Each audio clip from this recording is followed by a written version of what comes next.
Assalamualaikum warahmatullahi wabarakatuh. Perkenalkan, nama saya Heri Suwanto, NPM 1811060491. Baik, di sini saya akan mempresentasikan mengenai jenis-jenis kurikulum. Yang pertama adalah pengertian kurikulum.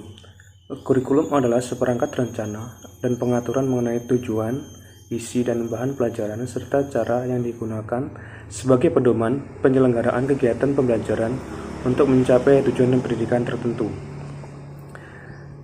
Pengembangan kurikulum adalah upaya kegiatan edukatif yang dilakukan oleh sekolah untuk menumbuh kembangkan seluruh potensi siswa dengan merencanakan, melaksanakan, dan menilai apa yang dilakukan oleh siswa tersebut. Yang kedua adalah jenis-jenis kurikulum. Nah, kurikulum ini terbagi ke dalam 3 jenis. Yang pertama adalah separate subject kurikulum, yang kedua adalah correlated kurikulum atau kurikulum korelatif atau yang sering disebut dengan pelajaran saling berhubungan. Yang ketiga adalah integrated kurikulum atau kurikulum terpadu. Baik, yang pertama adalah separate subject kurikulum. Kurikulum mata pelajaran terpisah atau separate subject kurikulum berarti kurikulumnya dalam bentuk mata pelajaran yang terpisah-pisah, yang kurang mempunyai keterkaitan dengan mata pelajaran yang lain. Baik, keunggulan dari kurikulum ini adalah memudahkan guru sebagai pelaksana kurikulum. Yang kedua adalah bahan pelajaran dapat disajikan secara logis, sistematis, dan berkesinambungan. Yang ketiga adalah organisasi kurikulum. Bentuk ini sangat sederhana, mudah direncanakan dan mudah dilaksanakan, dan mudah juga diadakan perubahan jika diperlukan.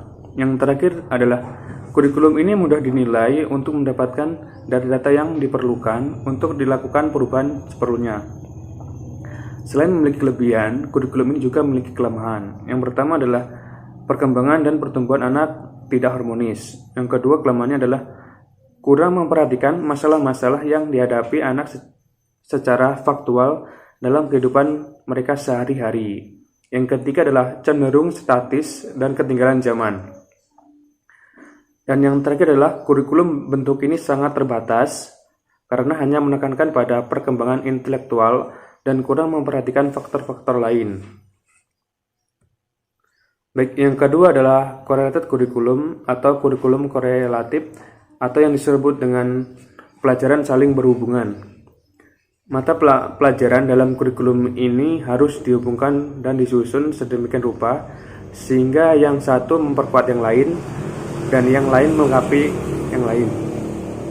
Untuk memadukan antar pelajaran yang satu dan yang lainnya ditempuh dengan cara korelasi, yaitu yang pertama korelasi aksional atau indektal, yang kedua adalah korelasi eteis, yang ketiga korelasi sistematis, yang keempat adalah korelasi informal, yang kelima korelasi formal, dan yang terakhir adalah korelasi meluas. Kemudian adalah dalam pengorganisasian kurikulum dirasa banyak kelemahannya, maka dicari pengorganisasian dengan cara lain, yaitu dengan cara digabungkan atau dikorelasikan 2 atau lebih mata pelajaran yang pokok bahasannya atau sub pokok bahasannya mempunyai tujuan pembahasan yang sama atau permasalahan yang sama. Yang pertama adalah korelasi antara pokok bahasan dalam satu bidang studi yang sejenis. Yang kedua adalah korelasi antara pokok bahasan di luar bidang studi yang tidak sejenis. Nah, kurikulum ini memiliki keunggulan dan kelemahan. Yang pertama, kita akan bahas tentang keunggulannya. Keunggulan dari kurikulum ini adalah adanya korelasi antara berbagai mata pelajaran yang dapat menopang kebulatan pengalaman dan pengetahuan peserta didik.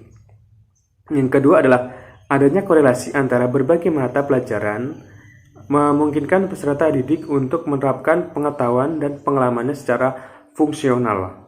Yang ketiga adalah bahan pelajaran yang disajikan akan lebih dipahami.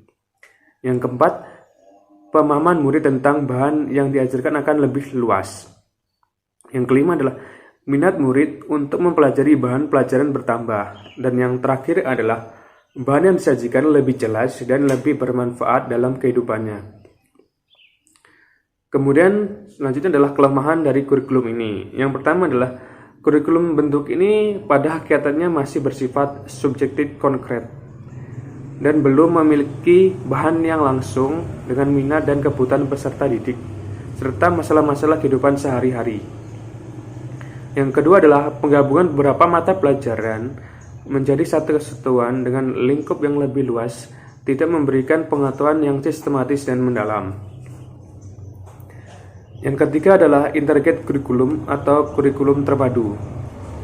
Kurikulum terpadu merupakan jenis organisasi kurikulum yang dipadukan, yakni beberapa mata pelajaran disatukan atau dipadukan dalam arti menghapuskan segala pemisah dari bermacam-macam mata pelajaran yang terlepas.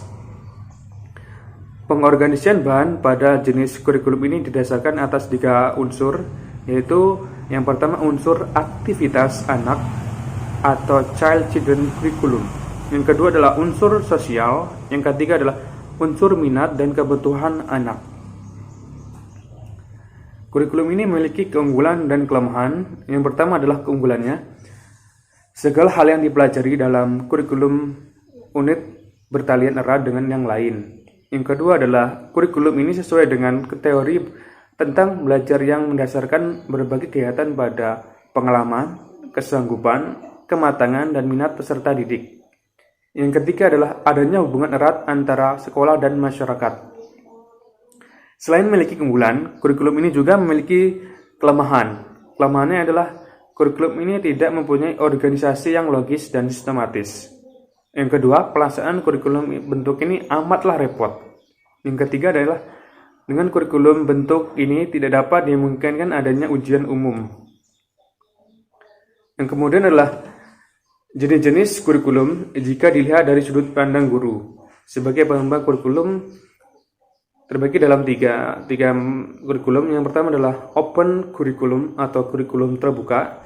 Yang kedua closed kurikulum atau kurikulum tertutup. Yang ketiga adalah guide kurikulum atau kurikulum terbimbing. Baik, sekian dari saya. Saya mohon maaf bila ada kesalahan. Kepada Allah saya mohon ampun. Saya akhiri, wabillahi taufiq hidayah. Wassalamualaikum warahmatullahi wabarakatuh.